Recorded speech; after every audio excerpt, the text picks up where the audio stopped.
अस्सलाम वालेकुम। मैं हूं राना मरतूर। आप देख रहे हैं BTQ news TV YouTube channel. नाजरीन, आज की इस वीडियो में हम डिस्कस करेंगे प्राइवेट प्रोजेक्ट्स। जो प्राइवेट बिल्डर अपने जो प्रोजेक्ट्स बना रहे हैं, इन प्रोजेक्ट्स का फ्यूचर क्या है। प्राइवेट बिल्डर्स के प्रोजेक्ट का फ्यूचर, इस पर आज हमने डिस्कस करनी है।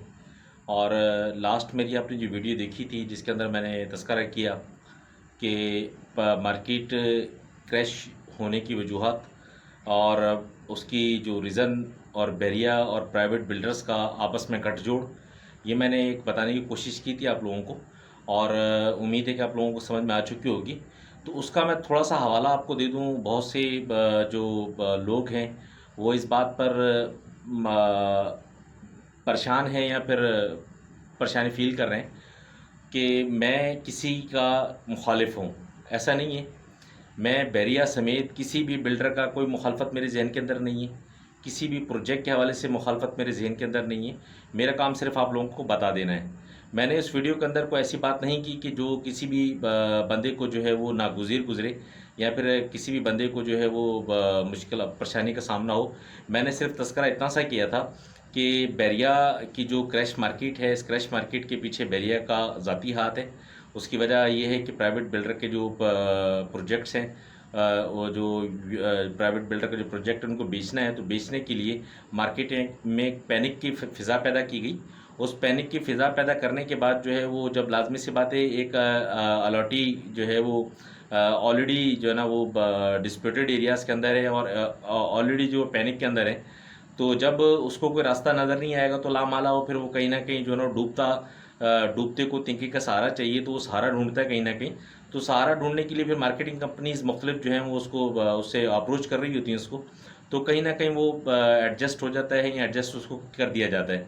तो मैंने ये सिर्फ बात कही थी, कोई ऐसी कोई बात नहीं थी कि जिसके अंदर जो है ना मुझे कोई शर्मिंदगी हो। तो बहरहाल जिन लोगों ने मेरी वीडियो नहीं देखी, वो मैं उसमें डिस्क्रिप्शन में मैं उसका लिंक दे रहा हूँ, उस वीडियो को भी देख लें और उसमें आप खुद देखने के बाद अंदाज़ा लगा सकते हैं कि मेरी ऐसी कोई बात नहीं कि जिस पर मुझे शर्मिंदगी का कोई सामना हो। मैंने सिर्फ बैरिया को और प्राइवेट बिल्डर का आपस में गठजोड़ बताया, और गठजोड़ जो हकीकत के मबनी है, और मुझे कोई शर्मिंदगी नहीं है जो बातें मैंने कही हैं। आप आ जाएँ प्राइवेट बिल्डर के जो प्रोजेक्ट हैं, इनका फ्यूचर क्या होगा। देखें, इसका जो फ्यूचर है ना, फ्यूचर के हवाले से जो है बैरिया के अंदर शुरू से ही ओवरऑल, बल्कि बैरिया क्या पूरी दुनिया के अंदर डिमांड एंड सप्लाई का फार्मूला ओवरऑल हर मार्केट के अंदर लागू होता है कि अगर आपकी जो है डिमांड ज़्यादा है और सप्लाई आपकी कम है, तो ऑटोमेटिक जो है किसी भी प्रोडक्ट की जो है वो कीमत बढ़ जाती है कि आपकी जो है ना वो पीछे से सप्लाई कम आ रही है और उसकी डिमांड खपत ज़्यादा है, तो उसकी ऑटोमेटिक जो है ना रेट उसके ज़्यादा होते हैं। और जब सप्लाई ज़्यादा हो, डिमांड कम हो, तो उसके ऑटोमेटिक एक रेट उसके कम होते हैं। तो बैरिया के अंदर मैंने बताया था कि दो तरह की मार्केट्स है। एक बैरिया की ज़ाती मार्केट है, एक प्राइवेट बिल्डर की जो प्राइवेट बिल्डर्स की मार्केट है। प्राइवेट बिल्डर्स के जो प्रोजेक्ट है इनको बेचने के लिए एक मार्केट अलग से। तो बदकिस्मती से बैरिया के अंदर प्राइवेट बिल्डर्स के हवाले से ज़रा सिनेरियो चेंज है। देखें, सिनेरियो इस वजह से चेंज है कि प्राइवेट बिल्डर के हवाले से जनरल जो क्लाइंट है ना, वॉकिंग क्लाइंट जिसे कहा जाता है, वॉकिंग क्लाइंट प्राइवेट बिल्डर की मार्केट पर इतना कोई अट्रैक्ट नहीं करता। वॉकिंग क्लाइंट इतना नहीं आता कि जिस तरह बैरिया पे लोग ट्रस्ट करते हैं। बैरिया ने बेशक लोगों के साथ जो कुछ भी किया है वो एक अलग चैप्टर है, अलग एक मैटर है कि बैरिया ने ज़्यादतियाँ हुई हैं, बहुत कुछ हुआ, वो सब एक अलग बातें हैं। लेकिन अभी भी बैरिया की जो किसी भी प्रोजेक्ट को लॉन्च किया जाता है या कुछ भी अनाउंसमेंट किसी भी टाइप की जाती है, तो एक मार्केट में हिलजुल का रुझान पैदा होता है। लोगों का जो है वो, जो क्लाइंट्स हैं, क्लाइंट्स का जो इंक्वायरीज़ हैं वो बढ़ना शुरू हो जाती हैं, बेशक वो लें या ना लें। लेकिन ये कि बैरिया की एक अनाउंसमेंट जो है वो क्लाइंट्स के माइंड पर या क्लाइंट के लिए मतलब एक अहमियत का हामिल है अभी भी। लेकिन जो प्राइवेट बिल्डर्स है ना, प्राइवेट बिल्डर्स का शुरू से ही एक नॉर्मल मतलब जो है वो इसके अंदर अभी स्टार्टिंग अभी चल रही है जिस तरह, तो अभी से ही मतलब कोई वॉकिंग क्लाइंट नहीं है। अभी भी जिस टाइम जो क्लाइंट है वो जो है वो इफेक्टिव हैं। अभी भी जो मौजूदा जो क्लाइंट है वो इफेक्टिव है। इफेक्टिव को जब कॉल की जाती है उसको और भी डराया धमका जाता है कि जनाब आप डूब जाएंगे, मर जाएंगे, बैरिया आपके साथ ये कर देगा, वो हो जाएगा, इस तरह हो जाएगा, इस तरह हो जाएगा। तो अब इफेक्टिव लाजमी बात है, अब जो एक परेशान बंदा वो क्या क्या करेगा, वो ये पूछेगा ना कि भाई मैं क्या करूँ। तो फिर उसको बताया जाता है कि जनाब आप ऐसा करें कि आप जो है वो हमारे इस प्रोजेक्ट के अंदर आ जाएं, ये प्रोजेक्ट के अंदर ये खासियत हैं, ये इसके अंदर मामलात हैं, इस तरह के हम फैसिलिटीज़ देंगे, हम ये करेंगे, सब कुछ करेंगे। तो वो इस तरह हर मार्केटिंग कंपनी के एक तरीक़ेकार है कि वो अपने क्लाइंट को किस तरह जनरेट करता है, वो जनरेट किया जाता है। इफेक्टिव जो है वो बेचारे यहाँ कन्वर्ट हो जाते हैं। तो अभी इस टाइम जो प्राइवेट बिल्डर्स का जो माल बिक रहा है वो इफेक्टिव की बदौलत बिक रहा है। यहाँ पर जनरल क्लाइंट मतलब अगर फॉर एग्जांपल के 100 जो ट्रेडिंग्स हुई हैं तो उसके अंदर जो है ना वो 5 जर्नल लोग होंगे जो बिल्कुल बैरिया के अंदर नए हैं, और बाकी जो 95% जो लोग हैं वो इफेक्टिव्स हैं कि जो परेशानी की वजह से या किसी भी बैरिया से बचने के लिए वो अपनी तरफ से तो बैरिया से बच रहे हैं, लेकिन वो दूसरी जगह बैरिया में दोबारा फंस रहे होते हैं। तो बैरिया से बचने के लिए जो है वो प्राइवेट बिल्डर का सहारा लेते हैं। सहारा लेके वो एक नई दलदल में फंस जाते हैं। देखें अभी जो मौजूदा मार्केट है, इस टाइम जो करंट मार्केट है, करंट मार्केट से मुआवजा अगर हम करते हैं अभी करंट मार्केट का, और थोड़ा सा हम अगर पीछे चले जाएं और आने वाले फ्यूचर हम तीनों चीज़ों का जिक्र करेंगे, तो हम पहले जिक्र करते हैं थोड़ा सा पीछे चले जाएं जब स्टार्टिंग थी। स्टार्टिंग के अंदर जब प्राइवेट प्रोजेक्ट्स तैयार होना शुरू हुए तो उस टाइम इनकी डिमांड बहुत ज़्यादा थी। उस टाइम वजह क्या थी कि सप्लाई कम थी और डिमांड ज़्यादा थी। वो डिमांड इस वजह ज़्यादा थी कि वहाँ पर ऑफिस बनने थे मुख्तलिफ डीलर्स के, और मुख्तलिफ जो है वो एजेंट्स जो वहाँ शिफ्ट होना चाह रहे थे तौहीद से, मुख्तलिफ एरियाज से बैरिया साइड पर जाना चाह रहे थे, क्योंकि क्लाइंट का जो रेशो बैरिया साइड पर ज़्यादा है। तो इस वजह से सबकी कोशिश यही थी कि आस्ता आस्ता बैरिया में मूव हो जाएँ। तो मूव होने के लिए लामाला कुछ ज़ाती तो वो था नहीं, और बैरिया के भी ऐसी कोई शॉप वाला सिस्टम नहीं है या इस तरह मार्केट का कोई सिस्टम नहीं है कि जहाँ पर जिस तरह नॉर्मली कराची के अंदर तौहीद है या फिर जमजमा है या फिर DHA के अंदर मुख्तलिफ जो है वो कमर्शल्स हैं, उन कमर्शल्स में मार्केट है। बैरिया के अंदर फ़िलहाल अभी ऐसा नहीं है। तो अब वो जो प्राइवेट प्रोजेक्ट तैयार हो रहे थे, प्राइवेट प्रोजेक्ट तैयार होते ही लाजमी सी बात है कि जब वो डिमांड ज़्यादा थी तो सप्लाई कम थी, तो उस टाइम का जो रेशो था और अब के रेशो में आप महसूस करेंगे बहुत ज़्यादा फ़र्क है। वो फ़र्क किस तरह है कि उस टाइम जो ऑफिस आपको मिलता था मेन जिना एवेन्यू के ऊपर, वो मिलता था आपको तकरीबन कोई 1 लाख और 10-20 हज़ार रुपये रेंट के ऊपर पर मंथ। इस टाइम उस ऑफिस की जो वैल्यू है वो कम होकर आ गई है तकरीबन कोई 70 से 75 हज़ार रुपये की, और अगर थोड़ा सा कम कर लें तो 65 से 70 हज़ार की आप समझें इसकी वैल्यू बनती है इस टाइम मौजूदा रेंट की। तो आप उसकी वजह ये है कि अब आस्ता आस्ता जो है ना वो सप्लाई बढ़ना शुरू हो गई है, प्रोजेक्ट्स तैयार होना शुरू हो गए। जैसे जैसे प्रोजेक्ट तैयार हो रहे हैं वैसे वैसे जो है ना वो हैंड ओवर हो रहे हैं। तो लाजमी सी बात है कि जब हैंड ओवर हुआ तो मालिक ने जो है ना वो कोशिश की इसको रेंट आउट करने की।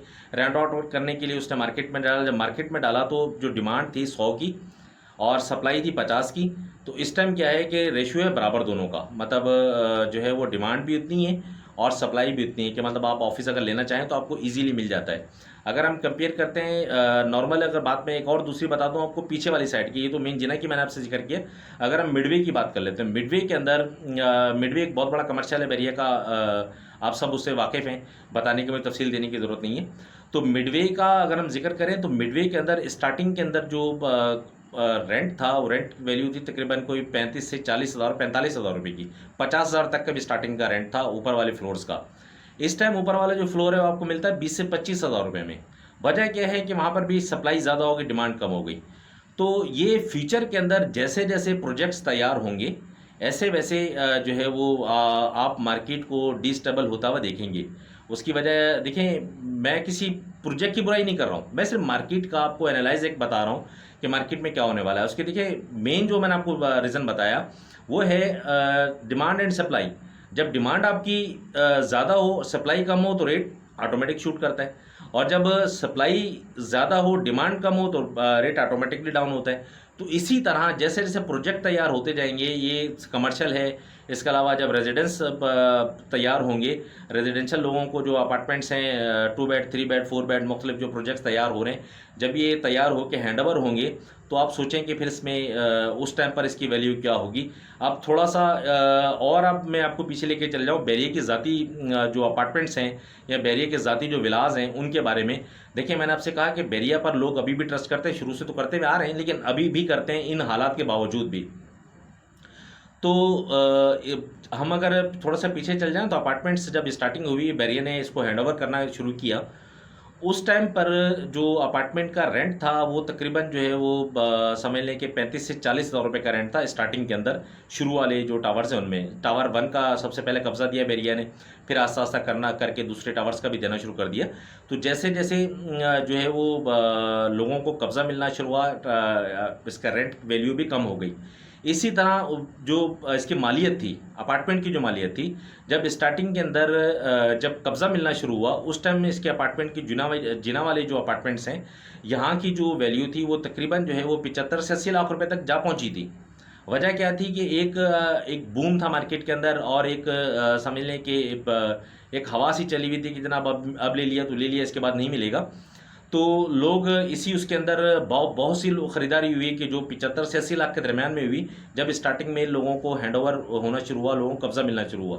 तो जब सप्लाई बढ़ गई, मतलब जब लोगों को बहुत से टावर्स तैयार हो गए, बैरिया ने जो तैयार करके हैंडओवर करना लोगों को शुरू किए, तो जैसे जैसे जो सप्लाई बढ़ती गई वैसे वैसे डिमांड भी कम होती गई, रेंटल वैल्यू भी और इसकी वैसे मालियत भी। तो रेंटल वैल्यू इस टाइम जो है वो आपको 2 बेड अपार्टमेंट जो है वो समझ लें कि मिलता है कोई 16 से 20 हज़ार का रेंट है, एक जनरल रेंट आपको मैं बता रहा हूँ। तो वो जो रेंट था मैंने आपको बताया कि 30 से 35 हज़ार रुपये का जनरल। इस टाइम वो जो 30 से 35 हज़ार जनरल वाला जो रेंट है इस टाइम पर वो जो है समझ लें कि तकरीबन जो है वो 16 से 20 हज़ार रुपये का है।